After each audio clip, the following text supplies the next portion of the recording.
So when I say I've been so looking forward to doing this podcast, that would be doing it a massive disservice. You can see in Jimmy's face, this is going to be a struggle for him, this one, isn't it? I'm clocked out already, lads. I'm not listening. So did anyone watch Enjoy. any matches over the weekend, lads? Was there any footy on? No, none. I have to say we're actually going to start on Forest because we've had loads of comments wanting to talk about the Forest game. So we're going to start on Forest and then we'll obviously come to Liverpool and the likes. But I have to say, lads, hats off to my missus. I was just telling Tank there before we started.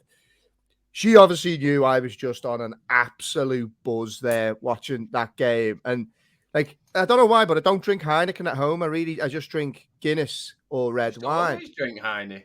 Yeah, when I'm out, I like a pint of Heineken when I'm out, but I'm not a can of Heineken guy. It just doesn't taste the same. But I was on that much of a buzz last night. I was on the cans of Heineken, and Noreen was like, "What's going on with you?" I was sending Josh to the fridge to get me more cans of Heineken because I was absolutely buzzing. Tank, how are you, mate? You enjoyed the weekend? Yeah, it was a good weekend, mate. We fucking started off well. We went to Barnsley, we were top of the league with our Jack's team. They drew 1-0. Jack put in probably his best performance of the season. Fucking outstanding. Go on, Jack. Should have won, really. The keeper, who made a couple of outstanding saves, to be fair, fucking just the lads hit his shot like a fucking awful shot. And he's like caught it and spun it and threw it in between his legs. It was a killer. Yeah, and then obviously just a wonderful weekend, wasn't it? Smug as fuck. It's proper dead smug. Do you know what? I think it was actually Brian, Jimmy, who messaged, and I really appreciated it after Josh coming on the Friday show and saying he's surrounded by United fans in school, and he sent us a message to the Twitter, the Boot Room Twitter page saying Josh could go in and enjoy himself now. And that's what I was trying to chat to Josh this morning. He was like, Dad, I'm going to give them so much. And I was like, do you know what, mate? You don't even need to. Just go in and smile. Just go in and smile. Yeah, the silence will kill them all. Just embrace the results. But yeah, look, Jim, tell us a little bit about your weekend before we dive into things. You've been kicking off on any touchlines this weekend, or you're looking very sharp, mate. You look fresh today. Working, isn't it? You're actually doing some work, mate. I played on Saturday and I've done my neck in. I'm old, lads. I'm fucking old. Oh, how'd you do your neck? Is that why you've got that fucking shirt that tight to support your neck? Fucking hell, mate. If you let go of that, you'll fucking like... No, it looks like your head's stuck on the top of your shirt. There's plenty of space in there. I don't know what is your problem. That is actually my idea of hell. You know, if I go to weddings and I have to do the top button up, it's honestly, I get that dead mad because if I'm hot, I get mad.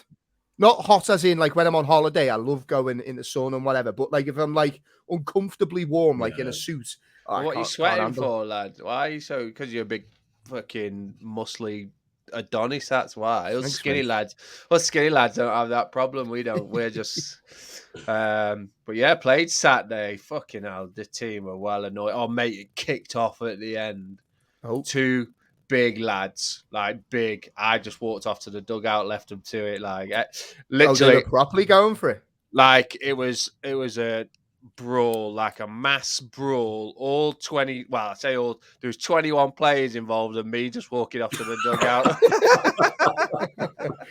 Never changed, Jimbo. I'm like, nah, not for me. This is not my battle, this, lads. Yeah. And what was it over? One of the lads got sent off. One of their lads, an African fella, and then one of our lads was giving him grief as he was on the sideline because he was still in the dugout when the ref had told him to sort of do one. And then he was walking around the pitch, and then the full-time whistle went, and our lad up front took his shirt off and was like flexing at this guy, and then it was just like big old muscles everywhere, and then little skinny old white Jimmy just walking away like took his top off and flexed at the guy. No, I think he, you know, it's one of them things, right? At the end of the match, you take your shirt off, like I wouldn't know. And of course not. And he's done that, and he was looking at the other guy like just carrying on the beef, and it just kicked off, mate. It was just stay well clear. How did you play? Yeah. Not great, if I'm being honest. So I hardly touch the ball the first half, and then when they got a man sent off, pitch was dead bobbly. So after they got sent off, I found the ball a bit more, just spreading 45, 50-yard diags. Go on, lad. I wasn't going to mention this on the podcast, but guess what I did on Saturday? Watch someone play because you sent off. No, I didn't get sent off. I was on my best behaviour in our game. Missed a pen, lads. Why were you suspended? No, it wasn't actually. Shut up, Tank. Hey. No, it wasn't a banger. No, the game before was like a friendly tournament. It wasn't actually like a registered tournament. So, I wasn't suspended. But yeah, first. So let me get this right. You on. got sent off in a friendly. Yeah, but it wasn't my fault, Jim. We've been through this. Okay. You should know this, pal. Now you've known me for how many years? It's never my fault. Yeah, got you. But yeah, first game of the season started well. First half, playing some nice stuff. We get a penalty, and I thought, you know what, I'm gonna get up and take it. And I'll always step up. Like, they don't bother me. But as a coach, right? You know what I tell the young lads, or I tell Josh, like, don't change your mind. Pick a corner. Good connection. I did none of those things when taking the penalty. Stepped up, give him the eyes, changed my mind, didn't hit it in the corner. Decent enough connection, but honestly, lads, it was absolutely terrible. And to make it worse, I come off at half time, and Josh, my lad Josh, was watching the match, and he went, "Dad, I recorded your penalty and sent it to Mum." I was like, "You little prick!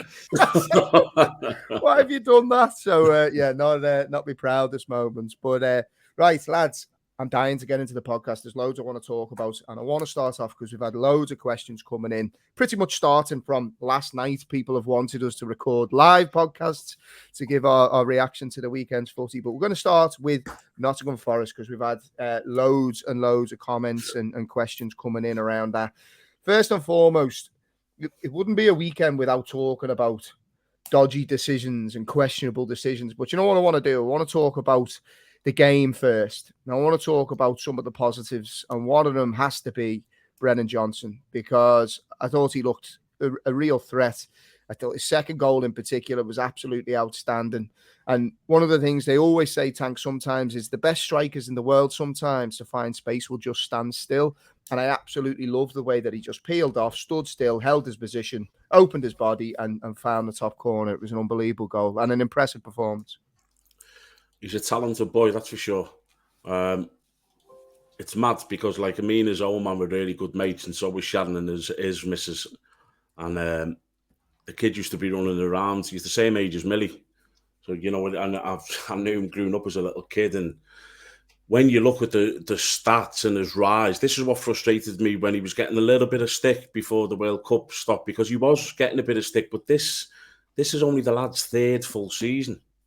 That's all. He was on loan at Lincoln, come back. He had a full season in the Championship, was superb, got promoted.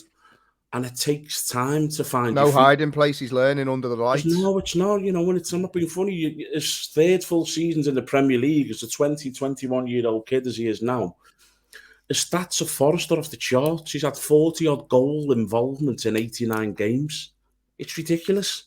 You know, he's 21. He's like, you know... And I've seen someone compare a couple of things, like with Foden and all of that, and Jack Grealish goal involvements this season, or from after the World Cup, and he's ahead of all players like this. For me, he's getting a few plaudits, but he's not getting anywhere near the plaudits he should have. And I know that you were going to say about we're not going to speak about some dodgy decisions. I have to say, I thought the referee in the Forest Everton game was absolutely fucking atrocious. Like, off the charts how bad he was. And one of them involved Brennan Johnson. Did you see where the foul Gibbs White on the Tarkowski foul Gibbs White? And literally, like, the ref has let play go on. Brennan Johnson's 1v1 with fucking Seamus Coleman. 1v1, lads. It's the situation that you try to manipulate and get him in pretty much throughout the course of the game. Yeah. Now, play the advantage. The ref let it go, and he's running at him, and then he blows back for the free kick. And I'm like, what the fuck have I just seen? Yeah. How can you be a professional referee and you stop that? It's basically play the advantage. He's 1v1 with a slug. And I just thought some of the referees, honestly, decisions, not just for Forest, by the way, for Everton as well. You're like, well, you know, there was one on the halfway line where fucking Gibbs White gets absolutely fucking cleaned out, dragged back. He's in a headlock. and then they give a foul for fucking Everton, and you're like, I don't get what I've just seen. So it was a big point for Forest. I think Everton are going to be an away team. I think Everton's performances away towards the end of this season will define whether they're going to stay in the league, because, and I'm not just saying this to be controversial, I don't think that the fans at home, I don't think the crowds are going to help them. And I don't mean that in a nasty way to Evertonians, I don't. But I just think there's a lot of nervousness with Everton's fans. And I think that the Everton's home form this season, I think they're going to struggle. I mean, you got Brentford. You don't really want to take Brentford, do you? The free-flowing Brentford the way they are. They're an awkward team to fucking get a result against. They've got them at home. I think it was a massive, massive result for Forest. I know some Forest fans are saying, oh, but you know, with Southampton's win, you don't feel like it's a yeah, I do, but you're just keeping Everton down there, Jamie. You know what I mean? You kind of like, I thought Everton played okay. You know, I thought he played well. I've got to be honest. I thought he had control of the game for the first half. Forest, again, for me, the manager made fantastic substitutions, possibly a few minutes too late, but I thought all of the subs come on and made a big impact. But I think it's a good point, and it's good to stop Everton getting 3 points, if you know what I mean. What did you make of the penalty decisions in the game, Jim? Because the scene, obviously, you ask the managers and they'll always have their own view that usually supports their team. I looked at the Shelvey one. I thought it was soft, but I can see why it was given. Like, there could be no qualms. But as a footballer who's been in that situation, you're like, he's played for that there. He knows what he's doing. But, it's one of them. Then the Seamus Coleman one. He's kicked the back of the lad's leg. Coleman's kicked Colback. It was Colback, wasn't it? Yeah. He's kicked the back of his leg. But obviously, Sean Dyche is then complaining, saying that they should have had that one. And then Tank talks about that situation where Brennan Johnson's 1v1. It just seems like there's a lack of game understanding. So referees that can't interpret the game and what's happening within the game. What did you make of the decisions? The word for me is consistency. Like, there's no consistency across any Premier League decisions in any way, shape or form. So, I mean, we had one similar on Sunday for Archie's footy where the lad got fouled. We scored off it, but she didn't. The woman blew up. It should have been the advantage played. That's just football. Yeah. What is going on with you? You've got your top button too tight. That's what it is. Undo that top button. I didn't kick off. I didn't kick off. It was annoying. It was annoying. I didn't kick off, but she didn't. It's a different story because she's a coach. She's not the actual ref. They coach it from the sidelines. But my point is, if you know the game, you play advantage and you let that go on. So I just think there needs to be more consistency within the decisions that are being given for everyone to be able to get the best out of the decisions being made from the ref. But on the flip side, then, are these decisions giving us talking points to talk around? So this is where, like, the VAR we thought would come in and stop all this, but it's actually gone the other way because we're talking more about VAR than we are the decisions because they're getting it wrong too. So I think there needs to be and we're talking around bloody Premier League regulation and independent bodies. I think something needs to be done around the standard of refereeing and the refs and what's going on there, because it can't keep going on like this, because it's week after week, conversation after conversation around issues and decisions that aren't going the right way. When I look at it, Tank, and you spoke about this before, I suppose, in terms of the quality of the referees, whenever something is left open to interpretation, I feel like we're going to have an issue, because I could look at an incident, you could look at an incident, and Jimmy could look at an incident, and we could all read it completely differently. So if you have that scenario with referees, there's always going to be challenges. Then, like Jimmy says, VAR has been brought in, and anything slowed down, I think, looks way worse. I think you have natural contact in the box, and I've said it for as long as we've been doing this podcast. Contact in the box does not equal penalty. I don't know when this became a thing, but then you also have the kind of grey area of, well, is it a clear and obvious error? Blah, blah, blah. We've spoke about this time and time again. What's the solution to this? Because it's only the teams that seem to be suffering, and there's no accountability. And like you said there, Tank, they seem to be getting wrong. It's not isolated incidents. It's continuous patterns throughout games. there was games all over the weekend where I'm looking at them going, how have they looked at that situation and come up with that answer? It's bizarre to me. I've said it from day one, mate. The only solution for me is to fuck VAR if it's not working. It's clearly not working. You know, since VAR's coming, we've got programs on the telly like Ref Watch now, because there's that many mistakes that there's a slot for that. There's that, but it's not. Look, it's human error. You can accept human error, but you just said there then, if you've got the referee and it's his decision and he sees it how he sees it, but then if it goes to the dickheads on the screens of VAR, there's 3 of them who all may have 3 different opinions. So, you know, with what you might think of Penn, we might think is slightly more to a little bit. I'm not too sure about that. And I think this is why it takes that long, because you've got 3 fucking strap-ons looking at 3 different screens with 3 different opinions, all giving 3 different mixed messages to the man on the fucking touch.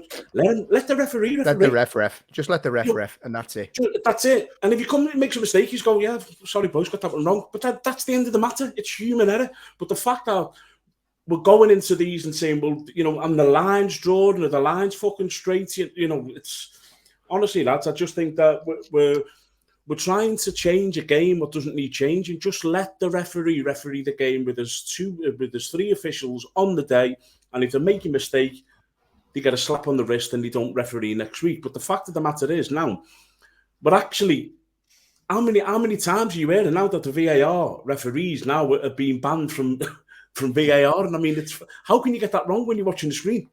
Well, do you know what though, Tank? You said something there, and I'd love to see it. Right, so I agree with you completely. That the ref is assistants on the day, let them referee it, right, and then have the refs come out at the end of the game and explain the decisions. And if a referee turns around and goes, I could only give it for this particular reason, I might have been wrong. In fact, I've watched the replays back and I hold my hands up. But based on the information and my interpretation, this is what I said. Is anyone really going to argue? Because we're all not perfect. Do you know what I mean? And I don't want to see games being re-refereed up by a monitor. I want to be able to celebrate. I don't want them hunting, trying to find some little issues and try to take away these big moments. It's diluting the game. It's making it shit. And if anything, it's actually made the game worse. So I just think it's now starting to create additional problems. Just so we're clear, what did you make of the penalty decision? Did you have any? Because there seems to have been a bit of furore around that. Do you have any issues with them? No, look, it's the Shelby one's a penalty, and it's soft, but you know, the lad's clever. He's bought it. The Seamus Coleman one, I mean, I don't really get, you know, how Dyche is saying it's a penalty. He's kicked the back of the lad. I mean, he's defended poorly at first, but his recovery is brilliant. He's got in front of the man and got his body in front and kind of shepherded the ball, and he's volleyed the back of his leg. Now, if that's the other way and that's the attacker, Colbeck would have went down. That's a pen. You'd be saying that's a penalty, that. So yeah. I think they got both right. The Shelby one's soft, but in this game, it's a penalty. In the modern game, it's a pen. We had, I forgot to mention this when we were talking about Brennan Johnson. We had a couple of questions that come in. David wanted to know how good is he going to be? And Forest Fan TV wants to know, is Brennan going to be better than Salah, Tank? Depends what week Tank's on. You hold that. We'll be talking about that in a minute.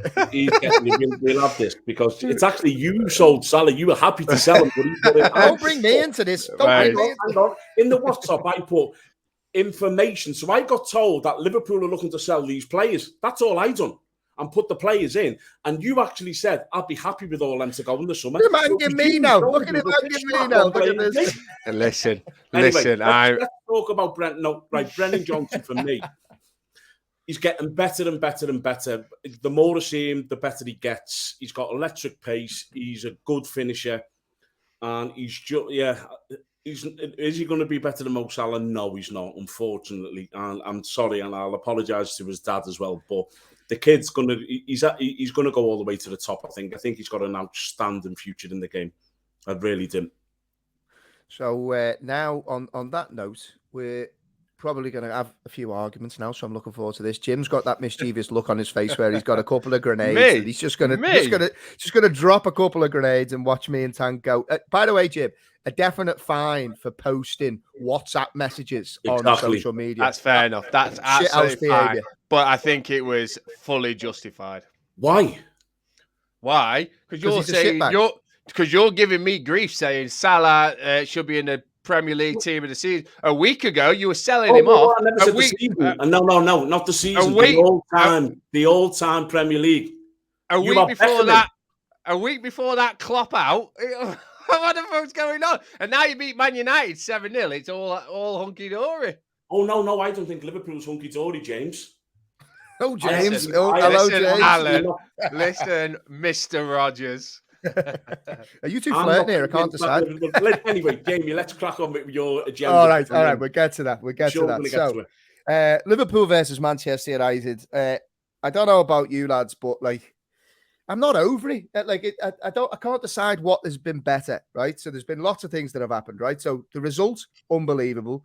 Gary Neville is a helmet, and I'm gonna spend a good 10 minutes talking about him. Have you seen he's pulled out of Monday Night Football? Oh, mate, don't get me started. Like all the shit that he was talking in the build up to this game, I would say a little whiff of arrogance from him in terms of the way he shooed away Graham Souness's view on the games, the way he was kind of smirking, talking about how confident he was. He gives it all the big one, then makes an absolute holy show of himself in the studio at the end of the game, which we'll come on to in a bit, and then pulls a sickie for tonight. Yeah. What a shite bag.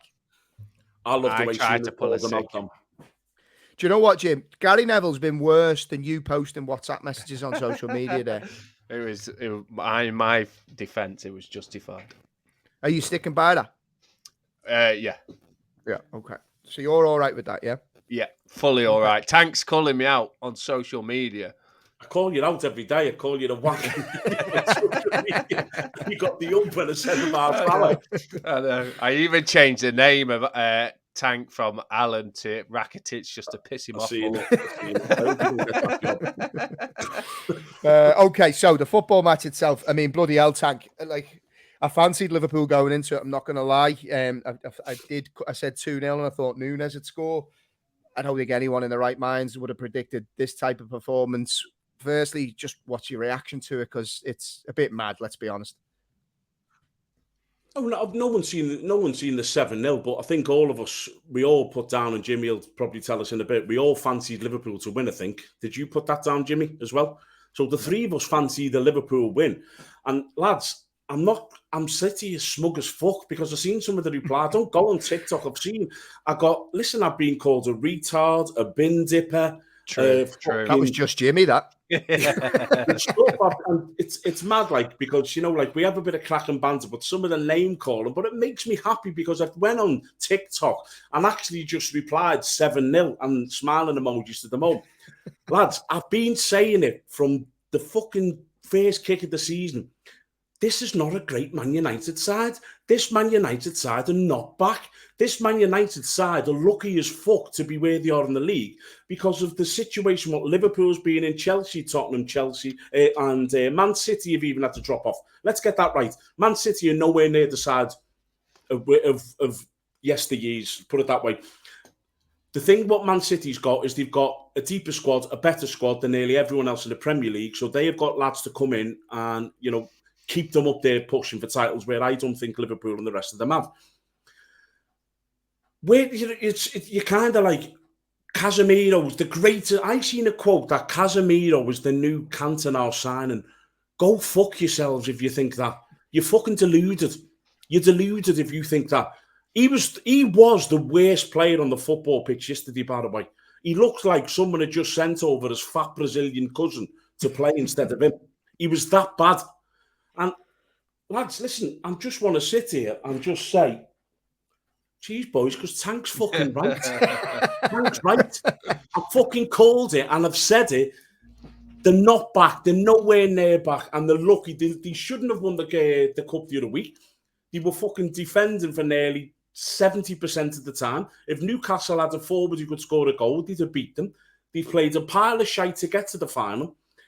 And they've had one serious test in the past few weeks, and it was a 7-0 arse wiping. Where are you with this one, Jim? Because I was surprised, right? And this is me being objective now. I feel like today should be a day where I shouldn't have to be objective and I should embrace it. But for the good of the podcast, I will try. I was surprised by the analysis of the first half. I felt Liverpool were really strong for the first 20, 25 minutes. And this is rose-tinted glasses off. I thought Liverpool looked really good. And then I did feel like a couple of things. Look, Man United are set up in a way that they can keep it tight, and with the pace that they have on the break, they're always likely to catch it. And I feel like this is maybe where Tank is coming from in terms of they don't look like they play free flowing, dominating football. They're compact and they have flyers, and this is why they've always, for me, kind of seemed to have done quite well in Europe, because they can kind of break quick, and with Rashford down the channel. It happened again with Liverpool yesterday. There was a couple of flashes in the last 15 minutes, and you thought, "Ooh, these will always have a bit of a threat." That's what I felt. It was like you just have to be careful with how they use the ball. If we get turned over in a difficult area, 2 balls and they're in. And I did feel like that, and I felt like the Kop could sense that. So that's probably why last 15 minutes you were like, "Hold on, we've got to be on our toes here a little bit." But then I was very surprised to hear post-game Ten Hag say it. Gary Neville said that he felt that Manchester United were the better team in the first half. What did you make of the first half and how both teams approached the game?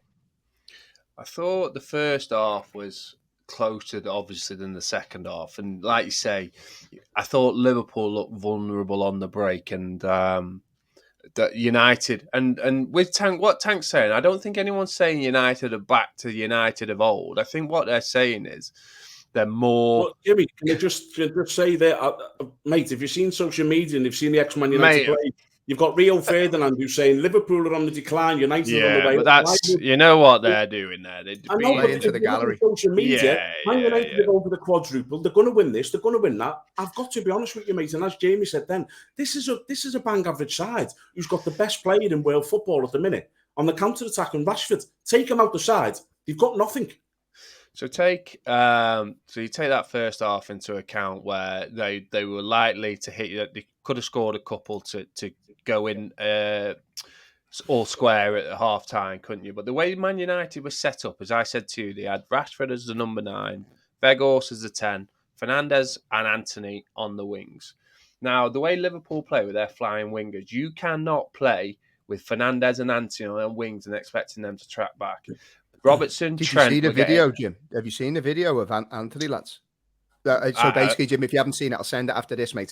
Send it. Shows you know what you're talking about. Anthony, like, I assume it's honestly, it's a sackable offence. There was 2 United players that did things for me, and we'll come on to the other one later, that are sackable offences. When I say Anthony didn't track back, he was looking at Robbo and just decided, not for me. Not for me. So I could see in the first half. So the way Liverpool set up, they had Nunes / Gakpo in the middle, and they'd have either Harvey Elliott and then either Gakpo and Nunes there. But they'd compact the back 4, so either centre half to get it, they couldn't play it into the full backs. It had to go long, and they played a really clever press that way. United were trying to do the same, but when the ball broke for the press, both Antony and Fernandes wasn't tracking back, so it was 2 against 1 for Dalot and Luke Shaw. And then Casemiro was having to deal with the midfield with Fred. Fred was all over the place, and it was a shit show. So if United are looking to play that way, them 2 wingers are not the right wingers to play, because you can easily beat the press because of them. And it just capitulated for United, and it was and I understand what Gary Neville's saying, in where he said this, they've been absolutely battered 7-0, but it's not. Before, they would be losing lots of games, like close games, whereas this is a season where seemingly it is better, but 1, they're in the top 4, and 2, prior today they were up there with, or prior to yesterday, sorry, they had an half decent goals against record. So I understand what he's saying, but for me, it's the nature in that second half that would be concerning. If I'm Ten Hag, Antony and Fernandes don't get anywhere near that starting 11 just because of their work rate and how they conducting themselves that second half. And Casemiro, he might have a bad game, but at least his endeavours there, whereas them 2 are just they've let themselves down massively. Where are you on this one, Tank? Because I understand what Jimmy's saying. I think structurally United were off, but so it doesn't need to be mutually exclusive. So it doesn't need to be that it's on Manchester United, that second half performance. Can it not Liverpool be were good. No, I'm not saying talking about Gary Liverpool Neville. I'm not good. talking about you. No, I'm not talking about and that's you. where Neville's let himself down because what he was saying was technically correct. United haven't been battered every week like they weren't going in expecting to lose games this season. They've turned that boat around. But what he should have said is Liverpool have played well because they have. United have also played awful. So the two turned can into coincide. He turned into me when I get pissed off, Jim, and I just become like, whatever. Yeah, it was it's hurting. It's hurting, isn't it? But do you know what though, Tank?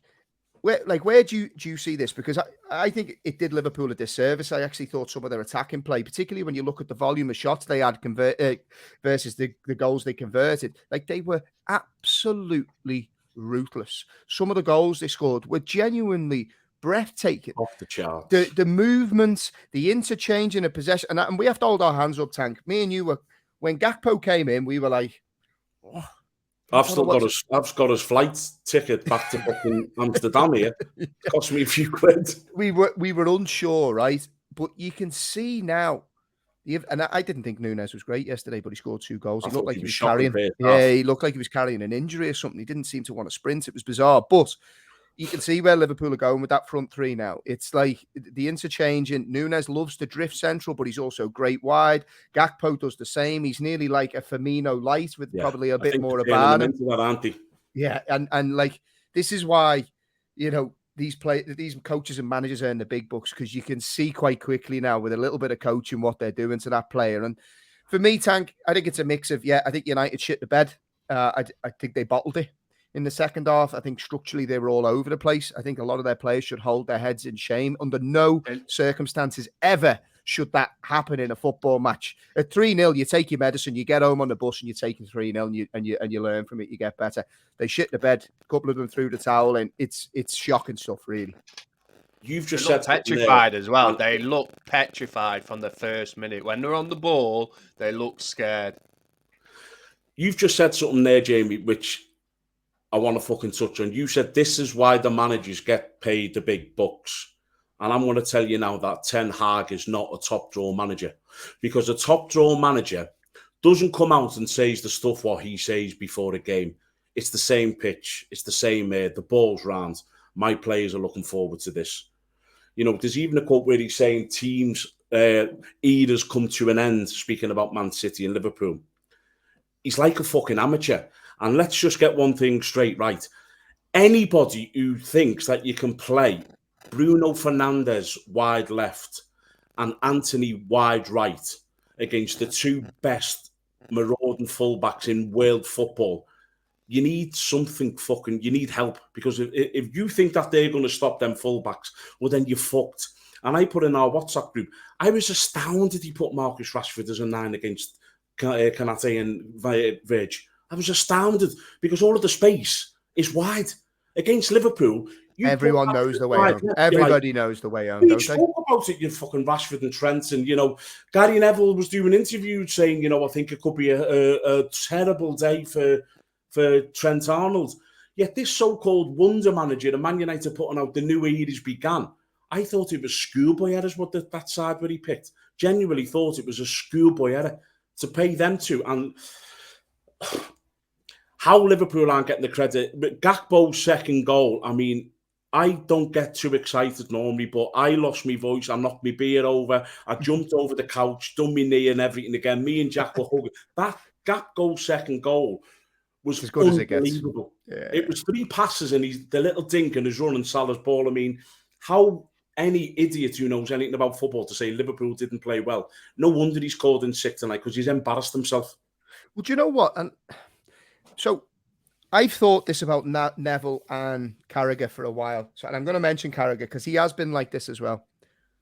I think Gary Neville let himself down so badly yesterday. And I actually think as paying Sky customers, to use that line, I actually think we deserve better analysis than what he serves up when Manchester United. I don't want to watch a Man United fan channel. And just like with Carragher, I don't think he should be commentating on Liverpool games. It's nearly like it's becoming, you nearly said it before, Jim, playing to the masses, the banter era. I don't want bants. really, to be honest. I want to hear about the game. Why did that happen? What was the thought process? What should he have done better? This thirst for the banter era and getting the one-upmanship and creating memes on social media. Gary Neville has to be better than that. And for him to carry on the way that he did, Graham Souness made very fair, rational points. He wasn't trying to be prickly. Gary Neville nearly, I want to say, mocked him, which I thought was a bit low considering, all that Souness has achieved in the game. Just don't be a prick to people. I thought he was a bit smart. Then to carry on the way that he did, blinded by emotion. I get that it's a tough game, but you're a professional, mate. Strap it on, have the conversation. He needs to be better, Jim, no? This is the issue when you're employing people of this nature. And look, we all love it when it's good, isn't it? And we get it. And, it's great when they're neutral and the insight they give is great. But got to understand he is still a fan of Man United. He's played there since he was however big. He's a paid professional though, Jim. He is a paid, but Sky will be loving this. You think Sky are bothered that he's done? They've got more views from that video than they would have done him and analysing the game. That little spat with everyone's on it. So Sky will be buzzing. They're not going to go, listen, Gary, we need you to wind it in a bit, lad. You need to sort it out. But is that not part of the problem? Maybe I'm being an old arse here, right? But is that what it is? Is it soundbite central now rather than I don't think it's soundbite central. It's a fine line between stepping the line as a fan and being too fanatical and being a robot. So there's we all know most people's allegiances and they commentate around that. I was saying what game was I watching? Was it the Saturday night game? And they had the female commentator on, and I was struggling with it because she had no sort of. It was there was no enthusiasm, or it was a struggle. Whereas with this, you kind of go in you can get his point because as a fan, we've all been there where you've been absolutely battered by your rivals or something's not gone your way and people want to talk to you about it and you're showing your arse and you're being an arsehole about it because you don't want to answer the questions. Never done that myself. Exactly. So because you're on the other side, you're going, oh, I don't want to see that. But if Liverpool were battered by United and Carragher, you'd be like, yeah, and Gary Neville's being an arse by ripping into... So... it's a very fine line. I think he did step over the line by not admitting that Liverpool didn't play well. And but like I said, I think he's entitled to be like that as a fan. But you need to be still professional whilst also smarting as well a little bit. Roy Keane. Yeah. You look at Roy Keane. Roy Keane was saying, I've been worried about this, and he even mentioned before the game, he said they were giving out all kinds of awards before the West Ham game. He said they were giving awards out, like 5 awards. He says, and I was worried that the circus is coming back into town then. And I think he's brilliant. He's like, I don't think this United team is back. I think the grounded results of the doing well. And I honestly thought Neville was a disgrace, lads. I'm being honest with you. To say that Klopp will look back at the analysis and think we didn't play very well today, that's some fucking statement, that. Well, another statement that he made, Tank, and I'll stay with you on this one, is that he felt going into this game that these United players are tough. This is a tough group, he said. I'll counter that. I think it's a petulant group. And tough for me is not giving the old shoulder barges when all the cameras there and playing up to the crowd. Tough for me is when the chips are down, who's going to show up? And I tell you what, none of them showed up. And I'm a Liverpool fan, but I'm saying this as a football fan. What Bruno Fernandes did yesterday as the captain of Manchester United Football Club, and again, I'm a Liverpool fan, but Man United are one of the greatest clubs in world football with an unbelievable decorated history. Football is better for Manchester United being strong in terms of its competition, in my honest opinion. I always want Liverpool to be better, don't get me wrong, but football is better when you've got a good competing Man United.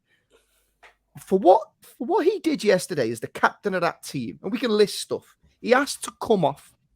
He asked to come off. When his team needed him, he asked to come off the pitch. He was feigning an injury. There was one, I think, that grazed his chest. I think it was Canate. He went down like he'd been shot in the face, like something out of Platoon. He hit a linesman. Now, let's be honest here. Contact wasn't. He didn't. Don't get me wrong. It wasn't like Paul Durkin, was it, the referee, where the Canio pushed him and he did the big dramatic fall. But he lashed out at a linesman. And if you actually look back, Trent threw the ball at him, and there was a split second when he thought about fall down. Right, Manchester United don't deserve a captain that does that. If it was me, and it's not now, but if it was me, I would get him on the first plane out of there. If you're talking about the negativity that Pogba brought or Ronaldo brought in terms of the culture of that club, he's worse. That carry on is worse. I would get him out of there, Tank. No. How long have we been doing this podcast? And I've said the same thing about him since day one. He's a cheat and he's a bluffer. He scores all his goals and assists when he's allowed to cheat. Ole Gunnar Solskjaer allowed him to do whatever he wanted, go where he wanted. He didn't have to track back. As soon as you ask him to do position, he can't do it. You know, the worst thing for me than all of that was when the young kids, I can't say his name, from Liverpool, the young... Yeah. Go on, have a go, though. I want you to try. Percentage. Yeah, there you go. There you go. Did you say percentage? He can't even say Gakpo, never mind percentage. Do you know the thing for me? If you watch when the young kid on the touchline goes past him and he tries to kick him, have a look at it. Have a look at Fernandes' reaction. That for me, if I'm a coach or a manager of Man United, I'm pulling him in and just saying, "You've been great. Find yourself a new club. You are not what Man United cannot get back to the top while he's on the pitch for them, because he'll let you down. When it's not going his way, he'll spit his dummy out. He'll throw his toys out the pram." And lads, he's a fraud. For me, he's a fraud. He is not a leader. And I don't like Manchester United, but they're a global phenomenon. They're an absolute monster. The biggest club in world football. I'll tell you what was funny, because after the game, I dropped Jack back off and I had it on pause, and I watched that thing with Gary Neville, and Roy Keane was on it, and it showed you some of his games in the Arsenal away. That's a fucking captain. That's a Man U captain. That is a man who you go, I'll follow this cunt anywhere he goes. I'll follow him. Yeah, it's so funny you say that, because me and my lad were out watching the exact same thing, and he said to me, he goes, "You like Roy Keane, don't you, Dad?" I said, "He's one of my heroes. He's genuinely one of my heroes." And do you know what it is, Jim? He shows up. He shows up. He wouldn't be intimidated. And we got a question in from Wayne Stewart, Jim, who says, "Is that the worst thing you've ever seen from a captain on a football pitch?" It's up there. Gallas, when he went and sat down, was he the captain of Arsenal that time? Oh, Jesus, remember that. The penalty, and he went and sat down and kicked off. So it's certainly up there. The issue you've got with Fernandes is like, when he's good, he's all right. You know, he's all right and he gets away with it. But when he's bad, he's very bad. And these things come to light. And, you know, as Tank says, when the chips are down, do you, like... It's almost to a point where you go, do you play Fernandes against one of the top four? Because you know that if it gets into a little bit of a battle and it gets difficult, is he going to be waving his arms around and feigning all that side of stuff? And it didn't look great for him. And I think you either get the best out of him and try and get that out of him, or you know, they quietly move him on in the summer maybe. But you know, it's a shame, really. Is he? He's not going to change. I don't think 4 years, 5 years, and he always does this every season. He'll do this. Yeah, you're looking at it now, Tank. You're looking at the league table. It's got a bit of a different feel to it. You're looking at, I suppose, the teams that are competing for that top four. It looks, for want of a better word, like Newcastle. It's caught up with Newcastle. Their legs seem a little heavy. That zip that they had earlier on in the season. Yeah. It's tough to keep grinding out results, and whilst they're not scoring a lot of goals, it's going to get even more difficult. And then you're looking at Spurs being very Spurs. I think, you know, you never know what's going to happen with them from week to week. How do you see that top four shaping up now? Do you think Liverpool have got an outside chance? Of course, they've got an outside chance now. I think that's 5 Premier League wins, is it? Or 4 Premier League wins, 1 draw, 5 clean sheets. The front 3 clicked yesterday. Am I convinced that Liverpool's back? Sorry, mate, not at the minute. Not at the minute, because we've seen this false storm before when we beat Bournemouth 8-0, was it this season? And we're like, oh, this is now the kick on. I just think if we go to Bournemouth next week at the weekend and we get a result there and with a bit of momentum, then we've got City, Chelsea and Arsenal to come after that. You know, that's 3 massive games. I still think it's in Spurs. I know Spurs are being very Spursy, but I just think their running's considerably easier than most. Certainly ours. And I still think Spurs would be strong favourites to get it for me. So, talking of how the games have been shaping up, and Tank touched on them there, Arsenal have got to come to Liverpool. Jim, they answered another big question there at the weekend, or did they? Are you starting to see cracks appearing?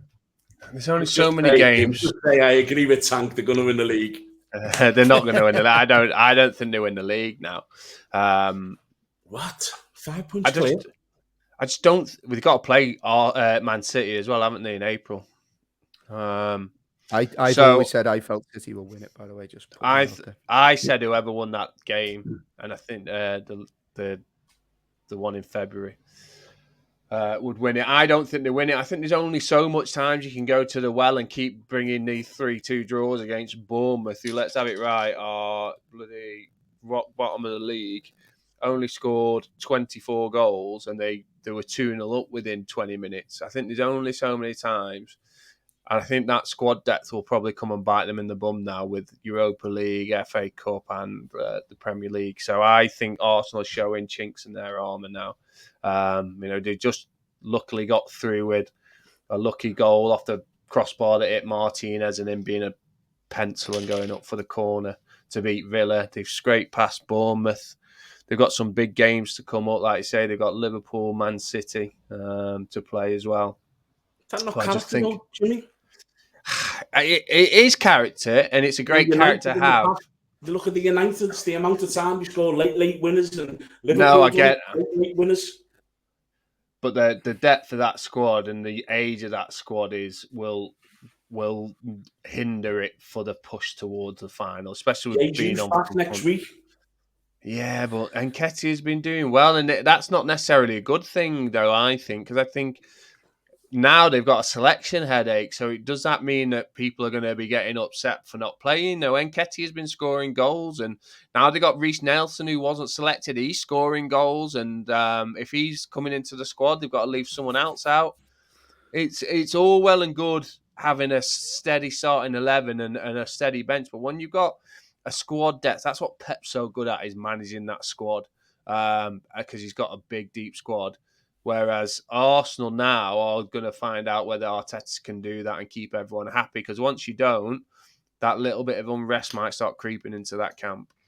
Come on, Jim, make your minds up. You've just said that the squad depth is going to kill them, and then you say he's going to have a problem. No, I'm saying, my point is, I'm not saying Reece Nelson doesn't get into any other Premier League team or any top 10 Premier League team, let me tell you.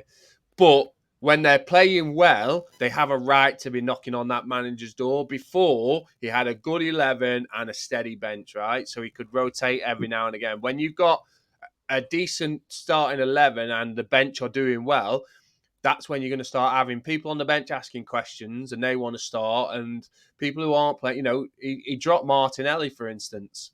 I don't know if was Smith Rowe on the bench. I don't know if he's back from fitness. So if he's coming back, once you've got these people who are fighting for first team places, it's not as easy as just getting the same out of that same sort of 12, 13. You've got to manage a squad of 18 then.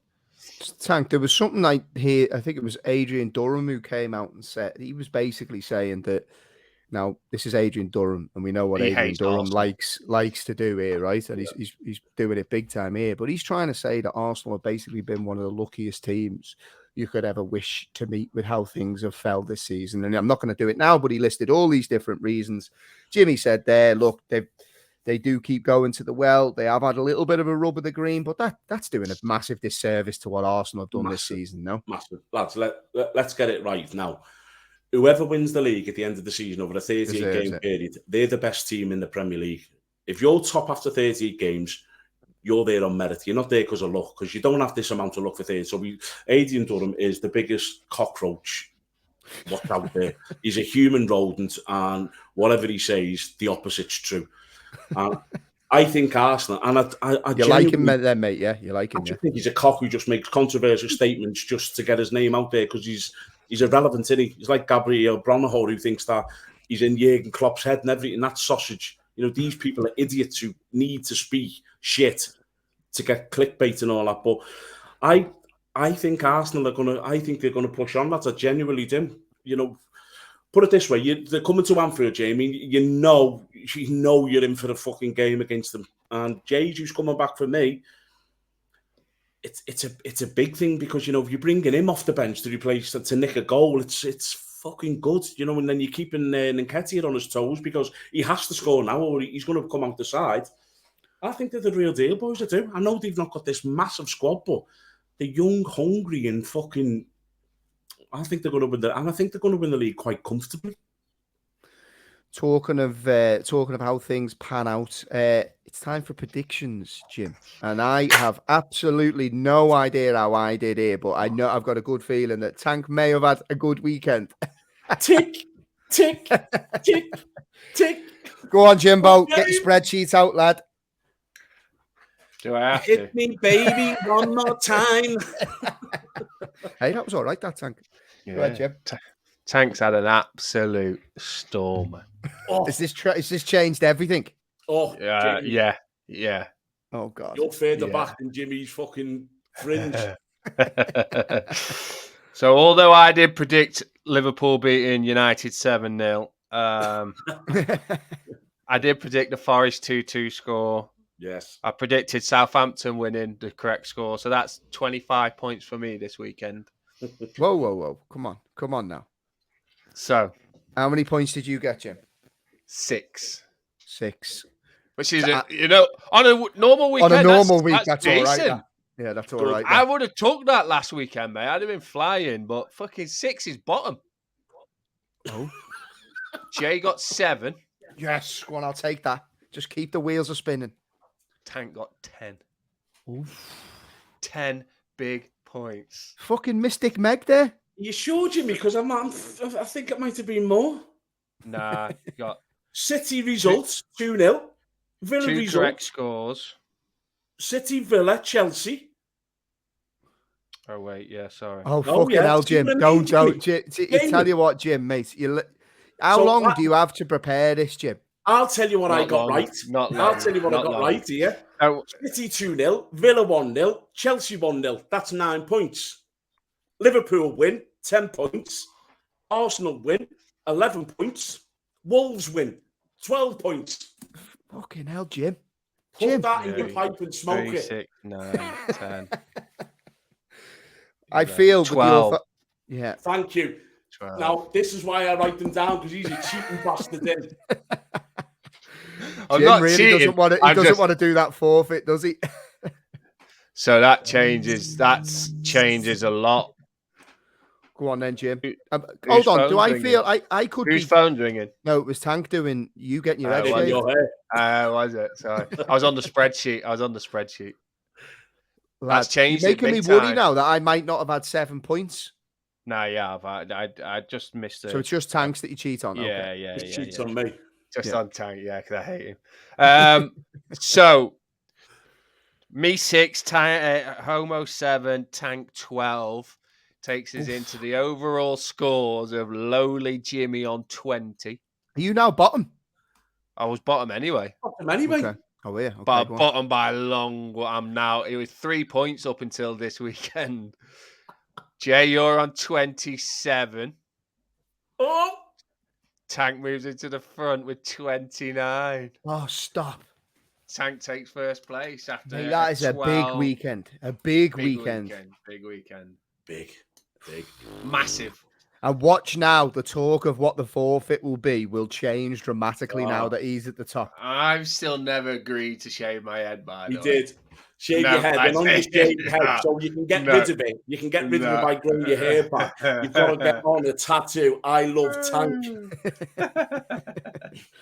Oof, that was a big moves. Fair play to you, Tank. Fair play. And I'm actually going to have to start recording my scores now, Jim, because I've lost all confidence. You're like, to be fair, it's my own fault. I did it. I keep doing it with like 2 minutes to your eyes closed. Quick. Yeah. Okay, this is your section of the podcast, Jim. This all right. Professional production listen, that we put on. Listen. Go on. Well, just remember, because all day I want to be tweeting, Jim's cheating and all that. Maybe it's just hey. What? What's up with your eye? Maybe I'm doing it on purpose so we get the interactions. I'm like Gary Neville. Oh, look at him. Look at him. Well done. Engagement monster there. Lads, that was fun. I enjoyed that. I enjoy getting to call Gary Neville a helmet. So that was a great crack. Liverpool 7, Manchester United 0 is not something that I get to say often. So I'm just going to say it again. Liverpool 7, Manchester United 0. You enjoy that, lads. What's the plan for the rest of the week, Tank? You got much on? No, not a great deal, to be honest, lads. Jack's got no game this week, so yeah, not a great deal happening. International man of leisure. Jimbo, what about you? Games, mate. Game Tuesday for Arch, game Friday, game Sunday, all the games. Still, are you playing again this weekend, or is that just? No, I was meant to play Friday, but if like I said, mate, I'm sure I've got whiplash. I can't move my neck. I'm like the Tin Man. He's got whiplash running away from the fight. Yeah, running that fast. Sounds about right. Right, with that, everybody, thank you for listening, watching. I have a game on Friday, lads. Again, so yeah. Are you not banned? No, I'm not back. Well, I didn't get sent off in the first game, did I? So I've got a game Friday night. I'm getting on to the FA of Ireland because you need to get a 10-match ban. Yeah, so we could do the Friday Night Live podcast, but we'll come up with something anyway, whether we do it Friday day or maybe we'll look at doing it over the weekend at some point. Yeah, we'll get Saturday morning. Yeah, we'll get it sorted either way. I like having an old drink, though, lads. I like having a little drink as we do it. Who said you can't drink Saturday morning? Tank can't do it for Saturday morning. Yeah, Jack's being is on the way. Yeah. So anyway, we'll get it sorted. Not got a game. No, this weekend, like midweek. Right, okay. We'll get it sorted either way. But I have to say, it was great crack last week. We had loads of questions coming in, loads of chat. It was genuinely great crack. So we'll keep them wheels spinning. Do us a favour, people that listen, because I can see it. I know you're hearing me say this, but I don't think you're doing it enough. Can you leave us a rating and review wherever you get your podcasts, or give us an old subscribe on YouTube there? I can see where the ratings and stuff come through. Honestly, one rating, one review. People send us messages saying they love the podcast and it makes us feel brilliant. We love that people are enjoying it. But do us a favor, send it on the old App Store or wherever you get your podcast, because it'll help the podcast get spread far and wide. So with that, I hope you all have a fantastic remainder of your week. I know I'm going to. I don't think it's possible to consume any more football content than I have since yesterday's game, but I'm going to try and break the record and basically just hook myself up to the internet for the next few days and consume as much as I can. So with that, enjoy the rest of your week, and we will be back with you later on this week on the Boot Room podcast. All the best. Cheers, boys. Cheers, lads. Up the Reds.